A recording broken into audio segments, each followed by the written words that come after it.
Assalamualaikum warahmatullahi wabarakatuh. Jumpa lagi di channel Jagat Kelana. Salam pecinta bonsai kelapa. Kali ini kita akan melakukan tutorial lengkap cara membuat bonsai kelapa daun kecil atau mini pada bonsai kelapa yang sudah terlanjur meninggi semacam ini, teman-teman. Dengan melakukan hal yang aman, tanpa pangkas ekstrim, tapi membutuhkan waktu sedikit lebih lama. Bonsai kelapa ini nanti daunnya akan lebih kecil atau mini, teman-teman. Simak sampai selesai. Mudah-mudahan apa yang nanti kita akan lakukan dan sedikit kita jelaskan bisa bermanfaat untuk kita semuanya, khususnya para pecinta bonsai kelapa pemula. Jangan skip, mudah-mudahan bermanfaat. Langsung saja, ini dia video selengkapnya.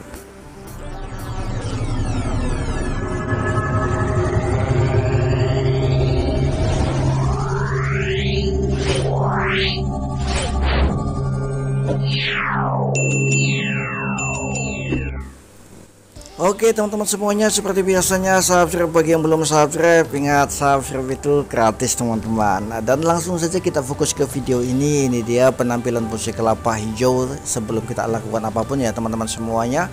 Ini penampilannya masih berantakan dengan daun sudah meninggi dan memanjang, dan alhamdulillahnya sudah pecah daun secara sempurna, teman-teman. Dan kita akan langsung melakukan pruning daun untuk membuang daun-daun yang tidak bagus. Dan di tahap awal ini kita akan sedikit demi sedikit, teman-teman semuanya ya, kita akan sedikit demi sedikit melakukan sesuatu untuk membuat daun bonsai kelapa ini lebih kecil, mini atau kerdil tentunya, teman-teman. Apa sih yang harus kita lakukan tanpa pangkas ekstrim supaya bonsai kelapa yang daunnya sudah terlanjur meninggi dan memanjang semacam ini bisa kecil atau mini nantinya? Yang harus kita lakukan adalah kita harus melakukan penyayatan pelepah. Tapi sebelumnya, untuk daun-daun yang tadi ya sudah kita buang, sudah kita potong karena memang kondisinya tidak begitu bagus kan. Jadi supaya tidak merusak penampilan, saya sengaja memotong atau mempruningnya, teman-teman, tapi tidak sampai ke pangkal pelepah. Kenapa? Karena pelepah sisanya itu masih kita manfaatkan untuk pengaman, kita manfaatkan untuk pengaman supaya tunas yang masih muda ya, di bagian dalamnya itu kan masih putih, hijau, semu hijau, masih putih, masih muda. Dan apabila kita memotong sampai ke pangkal pelepah, dikhawatirkan daun yang meninggi dan memanjang ini kan sedikit punya beban berat. Kalau tidak ada penopang, dikhawatirkan nanti tunasnya itu bisa patah, teman-teman. Jadi masih kita sisakan pelepah-pelepah yang tadi kita potong, daun yang kita potong, tidak sampai kita potong sampai ke pangkal pelepah yang memang kita fungsikan sebagai penopang tunas yang masih muda yang ada di dalam tersebut, teman-teman. Dan kemudian kita bersihkan semua bagian, semua area bonggol supaya terlihat lebih rapih dan lebih bersih tentunya. Jadi walaupun daunnya masih belum kecil, tapi pada saat kita akan tampilkan atau kita tempatkan ya, kita akan tempatkan di depan teras rumah kita, sebaiknya penampilannya memang sedikit penampilannya bersih dan enak untuk kita pandang atau kita nikmati tentunya. Sedikit demi sedikit yang akan kita lakukan sampai nanti prosesnya. Jadi butuh kesabaran, keuletan, kegigihan, dan nanti daunnya itu tidak akan meninggi dan memanjang lagi, teman-teman. Ingat, harus kita lakukan rutin maintenance-nya. Jadi langkah awalnya semacam ini. Untuk penampilan yang di awal video, penampilan yang boleh dibilang tidak enak dilihat, setelah kita lakukan mempruning dan juga membersihkan bagian bonggolnya, sudah mulai lumayan terlihat lebih rapi, lebih bersih dan enak untuk kita nikmati walaupun daunnya masih meninggi dan memanjang. Oke, kita fokus ke program pengecilan daun ya. Jadi langkah selanjutnya adalah apa teman-teman? Kita harus melakukan proses penyayatan untuk membuang tapis penutup tunas teman-teman. Jadi kita sayat pelepahnya sampai ke pangkal pelepah, tetap dengan kehati-hatian. Kita juga harus mengikuti kita juga harus mengetahui seberapa kuat pelepah di bagian bawah, tunas di bagian dalam, supaya pada saat kita melakukan penyayatan tidak sampai patah teman-teman. Ini masih sedikit lagi pembersihan di bagian bungkulnya. Ini masih kita sisakan 2 pelepah ya teman-teman ya, yang kita jadikan penopang.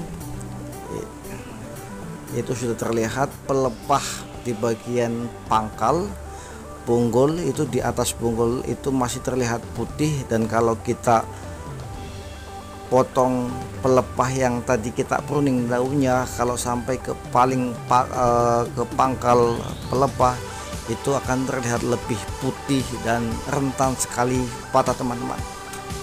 Jadi sengaja kita potong di tengah-tengah sebagai penopang supaya tunas di bagian dalam itu masih aman, tidak sampai patah. Kemudian untuk daun yang masih ada, yang masih kita sisakan, kita sayat sedikit demi sedikit sampai ke pangkal kalau bisa. Kalau nggak bisa, kita sisakan di tengah-tengah juga untuk mengamankan tunas yang masih sangat muda. Ini daun terlanjur meninggi dan memanjang, otomatis bagian atas punya beban lebih berat dibandingkan bagian bawah. Maksudnya kalau kita tidak mengikatnya, tidak ada penopangnya, daun tersebut bisa membebani pangkal pelepah dan bisa patah teman-teman. Jadi kita sayat sedikit demi sedikit, jangan paksakan sayatan sampai ke pangkal pelepah. Kalau sekiranya masih aman, kita sayat sampai ke pangkal pelepah. Tapi kalau sampai ke pangkal pelepah bisa mengakibatkan patah pelepahnya, jadi kita sisakan sampai di tengah-tengah saja teman-teman. Nanti setelah 1 minggu atau 2 minggu pelepahnya sudah kuat, bisa kita ulangi lagi sayatan-sayatan tersebut sampai ke pangkal pelepah. Kenapa sih kita tidak melakukan pangkas ekstrim ya teman-teman? Sebenarnya sih bisa saja, itu pilihan, mau pangkas ekstrim monggo, mau dengan cara semacam ini juga monggo. Kalau dengan cara semacam ini menurut saya jauh lebih aman, tidak sampai kemungkinan matinya itu sangat kecil, dan masih bisa kita nikmati daun yang hijau ini teman-teman. Tapi kalau pangkas ekstrim kita harus menyungkupnya, dan kalau kita salah menyungkupnya dan kita memposisikan di tempat yang lembab, itu juga bisa menyebabkan kematian. Di tempat yang panas juga bisa kering, bisa kepanasan, dan bisa juga mengakibatkan kematian. Dan kalau terlalu lembab itu pun bisa jadi membusuk. Jadi memang boleh dibilang keberhasilannya 50-50 teman-teman.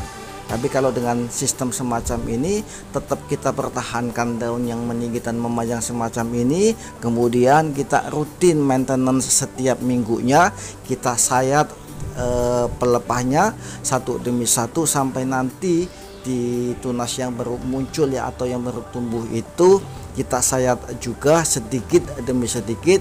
Kemudian kita potong atau kita pruning lagi daun yang sudah terlanjur meninggi dan memanjang.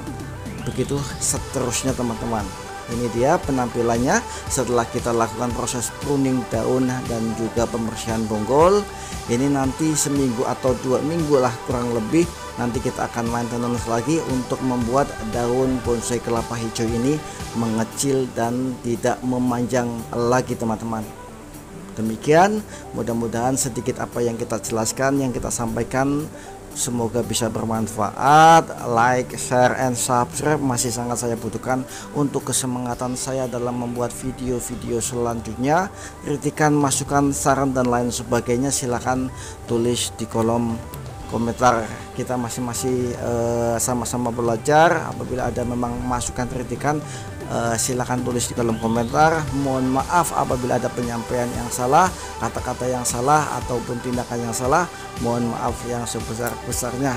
Terima kasih untuk supportnya selama ini, para pecinta musik kelabat dan YouTuber semuanya. Demikian, jumpa lagi di lain kesempatan. Wassalamualaikum warahmatullahi wabarakatuh. Bye bye.